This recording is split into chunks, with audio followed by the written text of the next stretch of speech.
Before we begin our next chapter, I thought it would be good for us to talk about backyard astronomy. What can you see from the back of your yard as you look up at the skies? So let's kind of talk about that. Well, what do you see in the sky now? Well, what you see constellations, right? So if you look at the constellations in the sky, that's something that we can observe. So let's jump to our Starry Night program and see what that looks like. So here on August the 13th at approximately 10 p.m., what you can see is each of these highlighted boxes right here, these highlighted boxes represent a different constellation. Here I'm looking to the south from somewhere near Pueblo, Colorado. We live somewhere near there. It doesn't actually say where, the Woodland Park. And so kind of prominent in the sky as you look to the south will be Sagittarius. Now where I'm standing, I'm going to guess I may have a hard time seeing that because there's a mountain in the way. There's something called Pikes Peak. But if I were to look a little higher, and I could look higher and higher, I certainly could see Aquila, and I can see all these other Capricornus, etc. Interesting thing in Capricornus right here is that we have Jupiter will be in Capricornus. Now this is at 30 times the speed, we can watch it move, and if you slowly watch it, it's moving further to the right. Let's include that, now let's triple it or 10 times it. And you can see, and what's moving there, this very bright star is actually not a star at all, but it's actually Jupiter. And something that's cool, I've been playing around with this and learning how this works. If I zoom in on there you can see the star of Capricornus. If I keep zooming in on Jupiter, we start seeing some things that are rotating around Jupiter. And if you look carefully, this is very cool. What do you see? Well, these are the moons of Jupiter. There, of course, is the classic picture of Jupiter. And this right here would be the moon Io, and etc. That's a star right there. Okay, and if I keep zooming in past Jupiter, I'm going to zoom in on one of these moons, the one I just had, and this is the moon Io. All right, so if we have a good enough telescope, we can zoom in and see Io, and we can see some other information that's down here. If we look carefully, hold it there, is if you look right there, you can see something called azimuth, altitude, RA, DEC. We're going to learn about that in this particular podcast. Now I'll zoom back out and we'll get to what we can just see. So if you have a pretty cool telescope, you could actually zoom in and see what we just did with that program.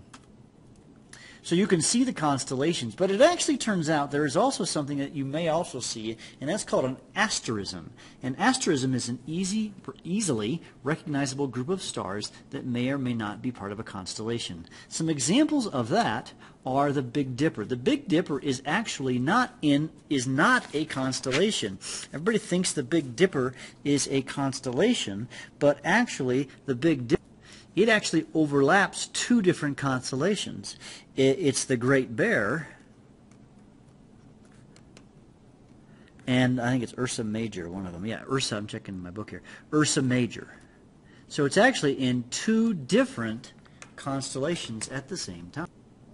And so here we have the Big Dipper. I don't know if you can kind of see this. I'm trying to zoom in. The Big Dipper is typically off to the north, and we can see here's the Big Bear, and this tree is annoyingly in the way. But if you look at the Big Dipper right here, I think I can highlight it.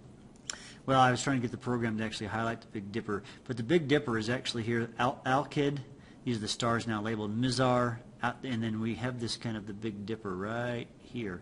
And it kind of transposes, and it goes into more than just one. It's both in the Big Bear and also in Ursa Major. Okay, so that's what that is.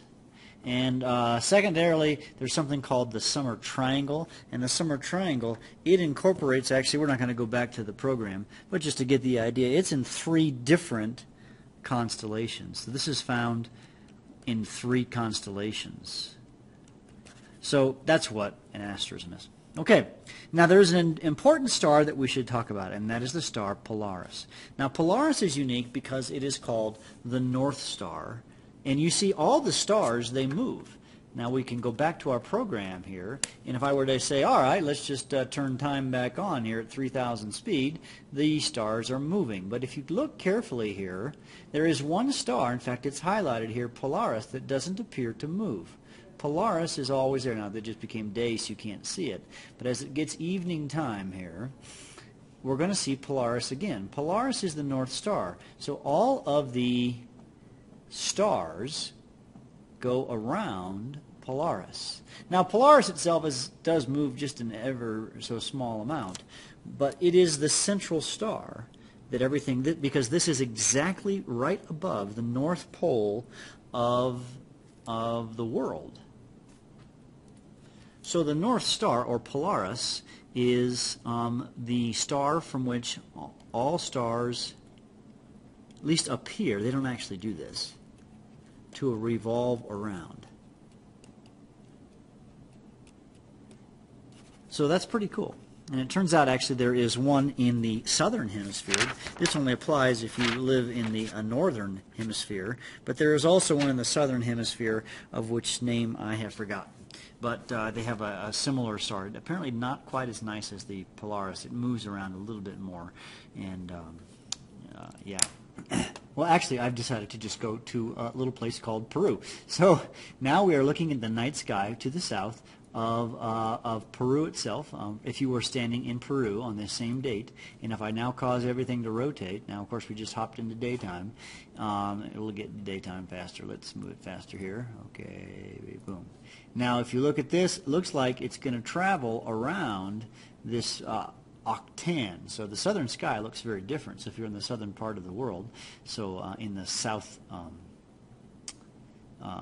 south of the equator, then you see different constellations, Phoenix and Holy Gum and Dorado, and there's all these things that we can't see. There's still things like Libra, the ones that are kind of on the close. We might be able to see some of these as we move around. These ones you couldn't see. Of course, this would be during the day, but once we hit the nighttime, then you will be able to see these different, here's Aquarius, you've probably heard of that one, etc. But some of them you may have not heard of because it's not really common knowledge. You won't ever see the Big Dipper, that's only in the north, for example, in the southern hemisphere.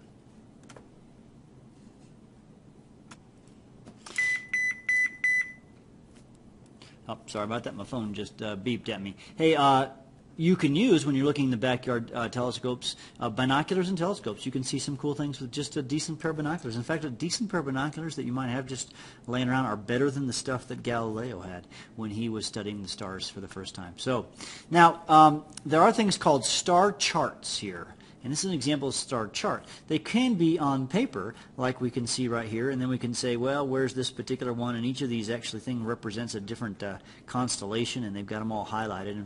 And we'll make one of these in class so that you can kind of get an idea. Or they could be on a computer, like the one we've been using here, called Starry Night. Now, there is something, and definitely you want to jot this particular picture down. This is, how do you know where something is in the sky? Well, there's a coordinate system that's similar to, if you take geography, the latitude and longitude, okay? And the key thing to understand is there's something called declination, okay? Declination. Everybody say declination, all right? And then right ascension. Okay, now right ascension is to assume that the Earth moves around itself in 24 hours, which of course it does. So you can say that it is 1 hour or 2 hours or 3 hours away, and they always start from the vernal equinox, okay, and that's the spot right here, okay, or not the vernal equinox, they have a line that goes around the Earth that's at one specific place, and that's where they start measuring. It's like the meridian, like the prime meridian in there.